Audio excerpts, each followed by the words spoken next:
नेताजी सुभाष चंद्र बोस की 126वीं जयंती मनाई जा रही है।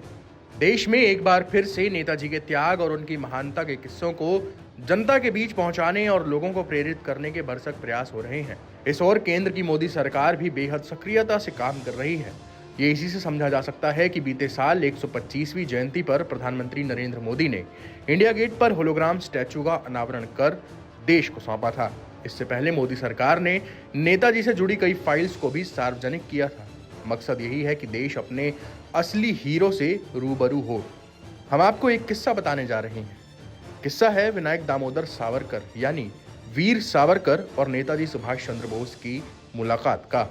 इस मुलाकात में इन दोनों नेताओं के बीच क्या बात हुई थी और ये मुलाकात क्यों हुई थी, ये भी हम आपको बताने जा रहे हैं। किस्सा है सन 1940 का। वीर सावरकर जेल से छूटने के बाद मुंबई में अपने घर पर थे। सावरकर के साथ एक दिलचस्प बात यह थी कि मुंबई या रत्नागिरी में कोई भी देश का बड़ा नेता जब दौरा करता था तो वो सावरकर से मिलने जरूर पहुंचता था। इसमें महात्मा गांधी और सुभाष चंद्र बोस जैसे नाम भी शामिल हैं। तो हुआ यूं कि 29 जून 1940 की दोपहर सावरकर अपने घर में थे और उनसे मिलने नेताजी सुभाष चंद्र बोस पहुंचे। बोस के सहयोगी ने अंदर आकर सावरकर से ये कहा कि नेताजी आए हुए हैं और आपसे मिलना चाहते हैं। सावरकर ने कहा कि आप उन्हें सम्मान के साथ अंदर लेकर आएं। बोस अंदर आए और विनायक दामोदर सावरकर से मुलाकात की। नेताजी ने कहा कि आपसे मिलने से पहले मैं जिन्ना से मिलकर आया हूं और उनसे मुलाकात करने के बाद ही आपके पास आया। बोस ने सावरकर से जिन्ना से मुलाकात का कारण भी बताया। बोस ने यह कहा कि कलकत्ता में होलवेल स्मारक में ब्रिटिश मूर्तियों को हटाने को लेकर बड़ा विरोध चल रहा है। मैं इसे हिंदू मुस्लिम एकता के रूप में पेश कर रहा हूं। इसी सिलसिले में पहले मैं जिन्ना से मिलने गया था।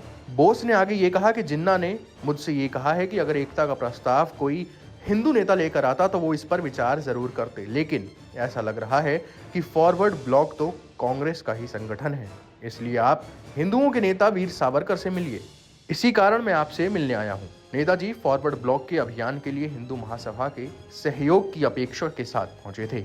इस मुलाकात के दौरान सावरकर ने नेताजी को सुझाव दिया कि वो कलकत्ता में होलवेल स्मारक जैसी ब्रिटिश मूर्तियों को हटाने के लिए विरोध प्रदर्शन आयोजित करने में समय बर्बाद न करें। सावरकर ने आगे ये कहा कि आप देश से बाहर दूसरे विश्व युद्ध में ब्रिटिश सरकार के खिलाफ खड़ी शक्तियों तक पहुंचे और पहले विश्व युद्ध के बाद जर्मनी में भारतीय कैदियों को मुक्त करवाएं और एक भारतीय सेना का गठन करें। मुंबई स्थित सावरकर सदन में नेताजी और सावरकर के बीच ये बैठक काफी निजी और व्यक्तिगत थी। सावरकर ने नेताजी को भारत छोड़ने और जर्मनी जाने का सुझाव दिया था। सावरकर ने आगे ये भी कहा कि भारतीय सेनाएं बंदी के रूप में हैं। इसे जर्मनी की सरकार से मदद लेकर रास बिहारी बोस के साथ जापान से भी हाथ मिलाना चाहिए।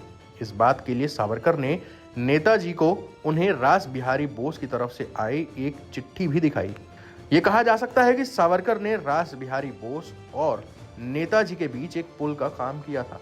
ऐसा भी माना जाता है कि सावरकर की प्रेरणा से ही साल 1942 में सुभाष चंद्र बोस ने आजाद हिंद फौज की स्थापना की थी और देश को आजाद करवाने के लिए सैन्य रास्ता अपनाया था। Times now of Bharat digital originals की रिपोर्ट।